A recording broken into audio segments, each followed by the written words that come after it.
The Detroit Water and Sewage Department Water Advisory Council will now come to order. Would you please call the roll? Council Chair Kinlock, Present. Councilmember Einhauser, Councilmember Blackman, Councilmember Garcia, Councilmember Davis and Forte are expected, and outside Councilmember Beulah Walker. Thank you. Next item on the agenda is approval of the agenda. A motion is in order. It's been moved. Is there support? Been moved and supported. All those in favor signify by saying aye. Aye. Those opposed? This item stands approved. Next item on the agenda is the approval of the previous meeting minutes of November 20th, 2024. Remembers them. You do? Okay, then you make the motion. Moved by, it's been moved by a member Blackman and supported by member Walker. All those in favor signify by saying aye. Aye. Those opposed? This item stands approved. Next on the agenda is public participation. And I would like to ask who will be reading the instructions? Mr. Chair, good afternoon. I will read the instructions. Brian Peckapaw, Public Affairs Director for DWSD. To make a comment, if you are in person, please sign the sign-in sheet. Your name will be called and you will proceed to the microphone. If you are online, please raise your hand by using the raise hand icon on your desktop or mobile device. If you are calling into the meeting by a phone, press *9 to raise your hand. If you are online using the Zoom app or on the phone, after your name is called, you will get permission to unmute. In order to begin speaking, you will have to unmute yourself. To do so, press the unmute button, which is the microphone icon if you're online or on the app, or *6 if you are calling in. At the beginning of your comment, please share your full name in the community or neighborhood you live, work in, or are representing. The timer will start after your introduction. You will have a limit of 3 minutes to make your comment, and please keep your comments to public comment. This is not an opportunity to request information or data, which can be done through the city website and Legistar. If you're online to make a comment, in order for DWSD staff to follow up with you, we kindly request you fill out the comment card link located in the chat or also through the Board of Water Commissioners meeting posted on the City of Detroit website. You will only be called upon once the chair closes public comment. There will be no other comments from the public, and all attendees will remain muted for the duration of the meeting. And it appears we have no on-site comments, sir, so we'll go right to virtual comments. And there are 2 hands raised, Mr. Chair. The first to be recognized is who? That will be Gwendolyn Howard. Is Power? Miss Gwendolyn Howard. Howard. Ms. Howard? Good afternoon. How are you? Doing well. How are you? Oh, good, good. Just, looking at just keeping up with the new transition. We have a lot of community meetings and a lot of customers asking about the H2O and the transition to that, as well as Easy Pay. In the Easy Pay, I have a question because I had a customer give me a question. Even though it's posted and we, read through when she asked the question, how many people do you have that's transitioned from Easy Pay to phase 2? I didn't even know it was a phase 2, but it's posted and I read it. So I understand, I try to get the information to pass on to the customer. But so if they default on the agreement that they just agreed to, then it takes 2 months, or how soon do they get kicked to the next phase? That was one question. The other question is that in dealing with a lot of customer service reps that you guys have that are knowledgeable, I needed to know how to acknowledge one of your employees. She was such an awesome help to a major problem that we had. And I know they identify themselves when they answer the phone.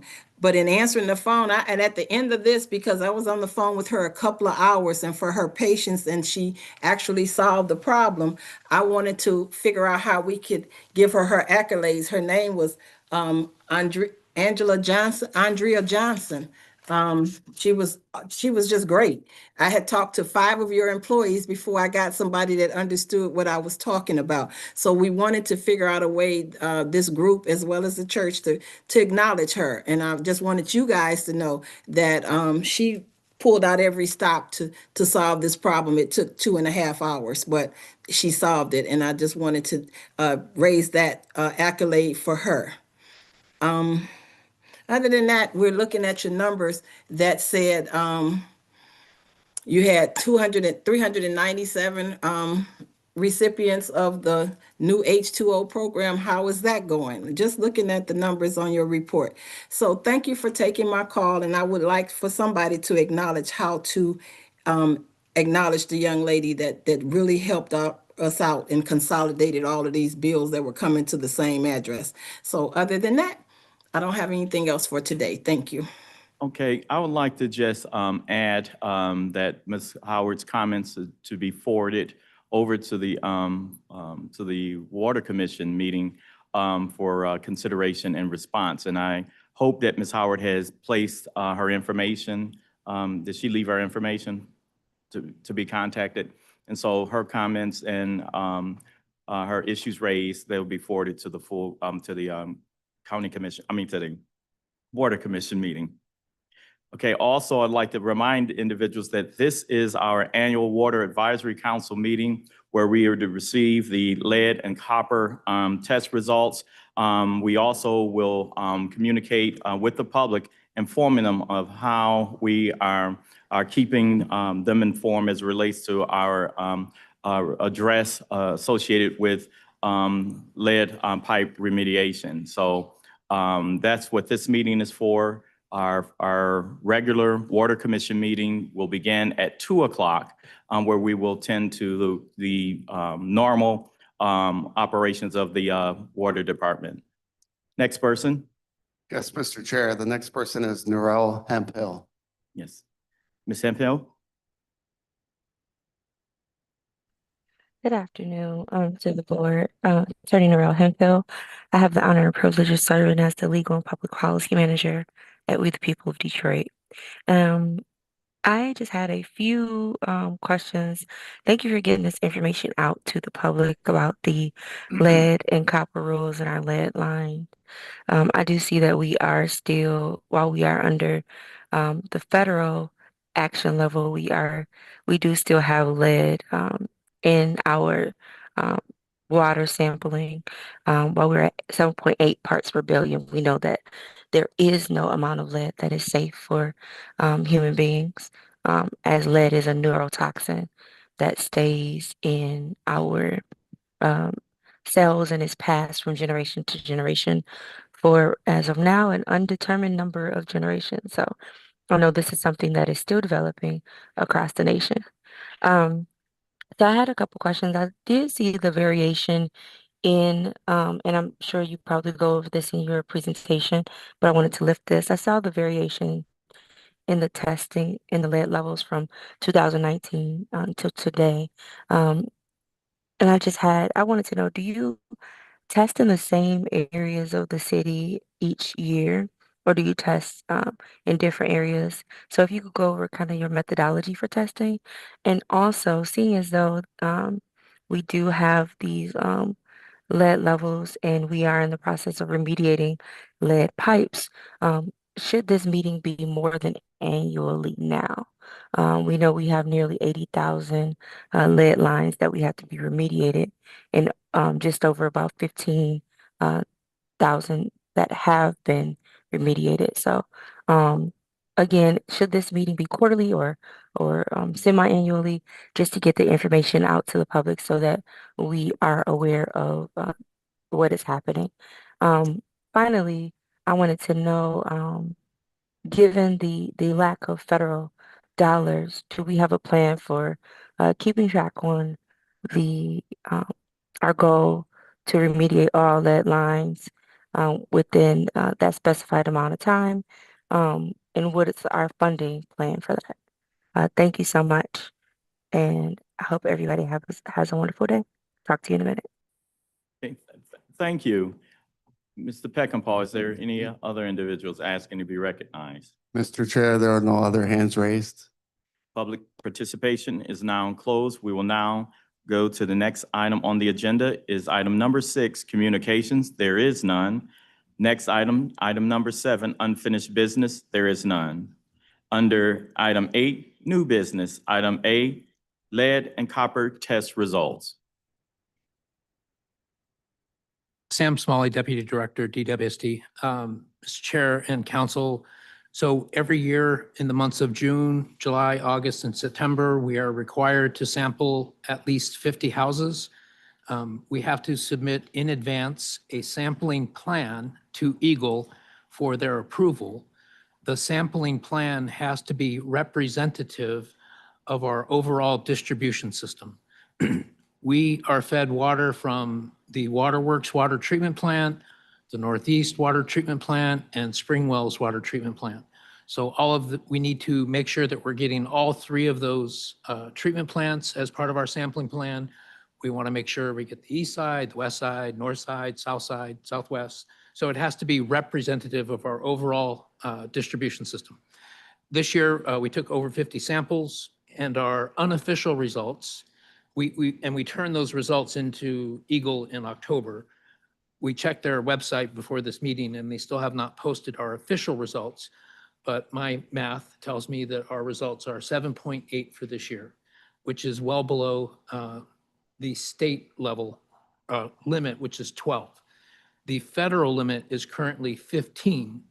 And in a couple years, that will actually drop across the country to 10. What do we attribute this great result to? Several things. One is that when we see a high result through any sampling, we deploy our DWSD crews to get those lead lines out. So if somebody were to test high in our sampling period, we remove them. And we also notify every customer within 24 hours if they have a high result.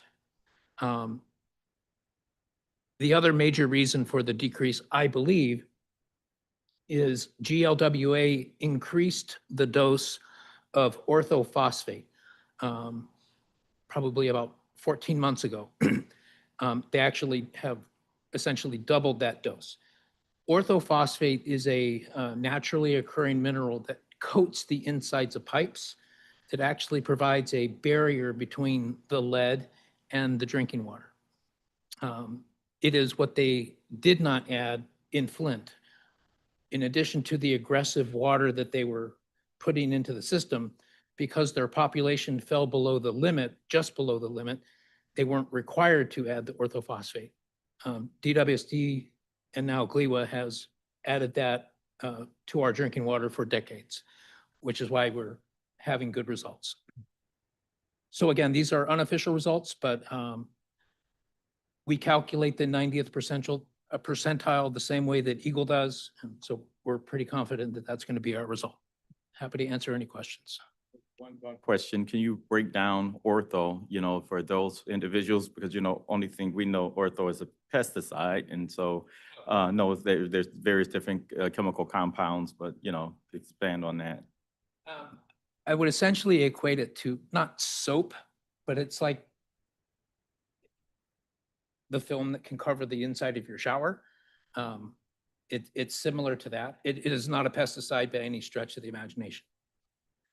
Okay, I don't want to make it better, but thank you. It makes it safer. Yeah, thank you. Any additional questions? Any additional questions? Okay, thank you for that report, and we'll, look forward to continuing better reports in the future. Yep, keep getting better. Next item on the agenda is item number B, item number 2025-310, outreach. Mr. Peckinpah. Good afternoon again. Commissioners and Deputy Director, Director Brown.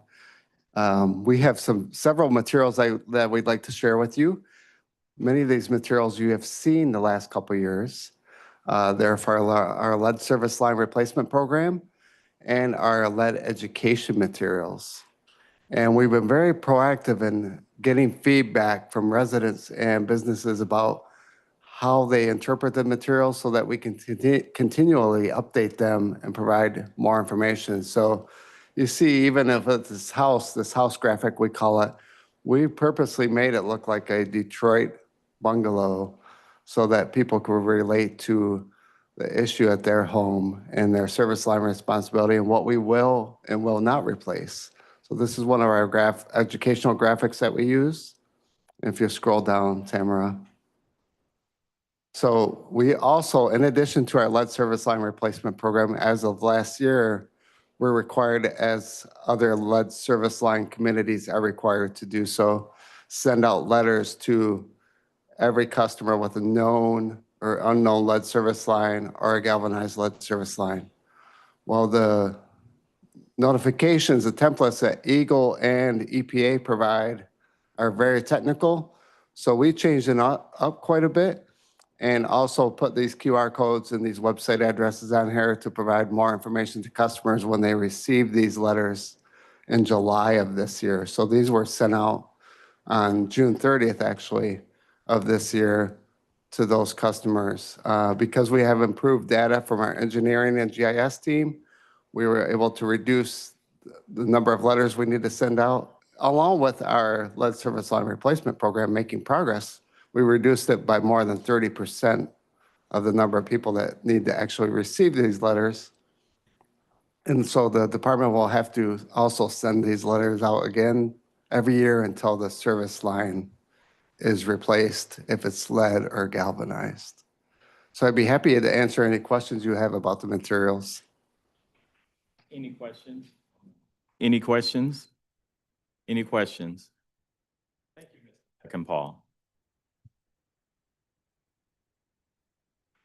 We'll now go to the next item on the agenda. But before we go to the next item, I'd like to recognize, let the record reflect that member John Henry Davis has joined us.